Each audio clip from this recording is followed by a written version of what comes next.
అసలు ఇన్ని కొత్త మాలిక్యూల్స్, ఇన్ని కెమిస్ట్రీస్ అసలు మార్కెట్లోకి తేవడానికి గల కారణం ఏంటి సార్? నేను నా స్టోర్ టీమ్ తోటి నేను రైతులకు అందజేయగలుగుతున్నాను. మన గ్రోమోర్ సెంటర్లలోని ఈ అధిరాజ్ తగిన జాగ్రత్తలు వహించట్లేదు. ఈ అవేర్నెస్ క్రియేట్ చేసే భాగంలో మేము చేస్తున్నాము, కమ్యూనికేట్ చేస్తున్నాము. ఏంటి మీరేమైనా పవన్ కళ్యాణ్ గారి ఫ్యానా? అలా కాదు, దానికి ఆపోజిట్గా మీరు ఉండాలనే చెప్తున్నారు. పురుగు మందులు మనకి ఒక సేనాధిపతి లాగా, నాట్ ఓన్లీ మల్టీ బ్రాండెడ్ అని చెప్పొచ్చు, మల్టీ సొల్యూషన్స్ కూడా మన స్టోర్ అని చెప్పొచ్చు. పేరు సెలెక్షన్ ఎలా జరిగింది సార్?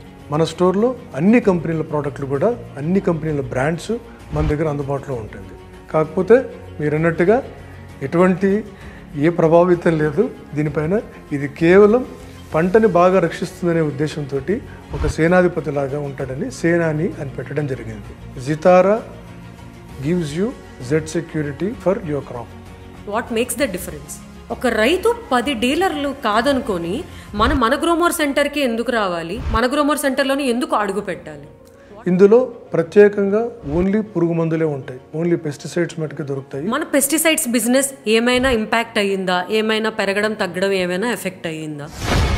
ఈ ఇన్సెక్టిసైడ్స్ తర్వాత రసాయనిక పురుగు మందులు వాడకం తగ్గిందానంటే దానికి ఆన్సర్ నో అని చెప్తాను. కొన్ని ప్రోడక్ట్లు మనకి ఈరోజు అందుబాటులో ఉన్నాయి.